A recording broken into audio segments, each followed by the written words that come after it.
One lighthouse, two men, and too much time on their hands. That's the setup, and it's all you need to know going in, because The Lighthouse is less of a story and more of a descent into madness. Set in the 1890s, The Lighthouse maroons you right alongside two poor souls on a remote, godforsaken rock in the middle of the ocean and traps you with them. Thomas Wake, a bearded, crusty old sea dog, and Ephraim Winslow, a wickie just looking to serve few weeks and get paid. Winslow's assistant Thomas, which under Thomas's watch basically means doing everything. Fetch the coal, repaint the towers, scrub the floors, empty the chamber pots. Every brutal, thankless chore gets dumped on Winslow.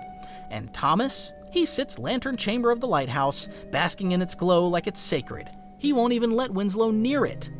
The imbalance eats at him. The tedium, the isolation, the relentless crashing of waves. Most of the time, they don't talk. They eat together in silence.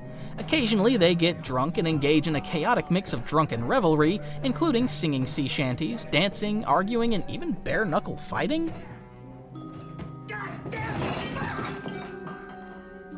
Thomas belches out sailor myths about Neptune and curses about seagulls being the souls of dead sailors.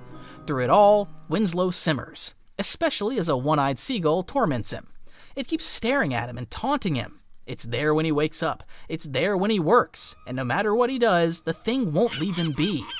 Time distorts. Days stretch. Nights bleed into each other. Winslow starts seeing things. Shapes in the water. Visions of a mermaid washed up on the rocks with seaweed in her hair and eyes like a warning.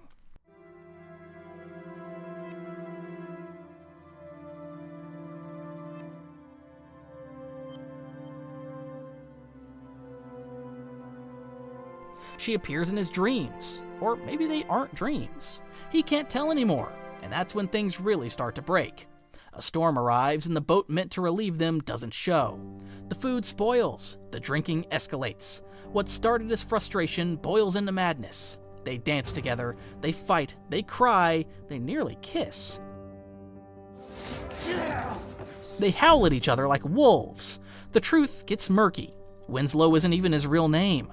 Thomas's tales become darker, his motives more twisted. The tension turns primal, like the island itself is watching. And always, the lighthouse pulses above, cold and godlike. Winslow's savage instinct kicks in and Thomas bears the brunt. With nothing between him and the lantern chamber, Winslow finally claws his way up into the chamber. And what he sees up there, whether truth, madness, or punishment, you'll have to decide for yourself. Shot in stark black and white and boxed in a suffocating 4:3 aspect ratio, The Lighthouse doesn't just want you to watch the madness, it wants you to feel it, to sit in it, to rot in it. Every frame is drenched in grime, sea mist, and some unspoken dread that seems to slither just outside the edges. Robert Eggers, who also gave us The Witch, directs like a man possessed. He builds tension not with jump scares, but with repetition, with creaking floorboards, with heavy boots stomping upstairs, with two men slowly talking themselves into oblivion. It's not horror in the traditional sense, but more of physiological torture. And the performances? They're volcanic. Willem Dafoe disappears into the role of Thomas Wake, growling through salty monologues like Poseidon's drunk uncle. He delivers Old English sailor rants so convincingly you'd think he was born on a whaling ship. His eyes are wild, his beard looks cursed, and somehow in the middle of all the madness, he's also hilarious. But it's Robert Pattinson who surprises most. He plays Winslow with a nervous intensity that curdles into fury. He starts as the quiet one, the outsider, but his unraveling becomes the film's engine. His descent is sweaty, physical, desperate. He jerks between guilt, lust, and blind rage like a man at war with himself.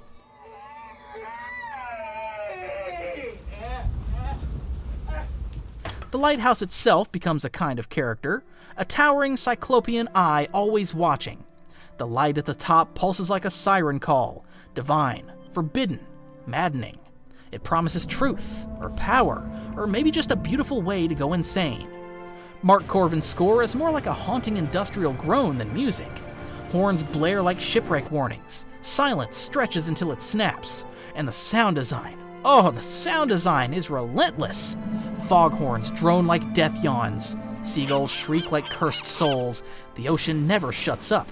It drowns you. Now, make no mistake, The Lighthouse is not for everyone. It's strange and may make no sense to you. It's dense, with symbolism and ambiguity. It laughs at narrative convention. It dares you to interpret it. You might leave the movie with more questions than answers, and it won't apologize for that.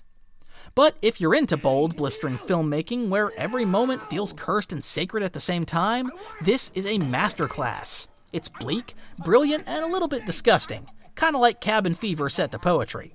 I wouldn't blame you if you hated it, but I question you if you forget it.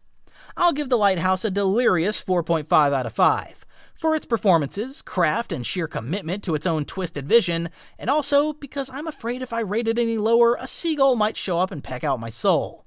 Yeah, I'm that superstitious. If you like this review, give it a like, smash that bell, and share it with someone who would enjoy watching two grown men lose their minds over beans and sea shanties. Until next time, mate, keep your wick trimmed, stay off the rum, and never kill a seabird.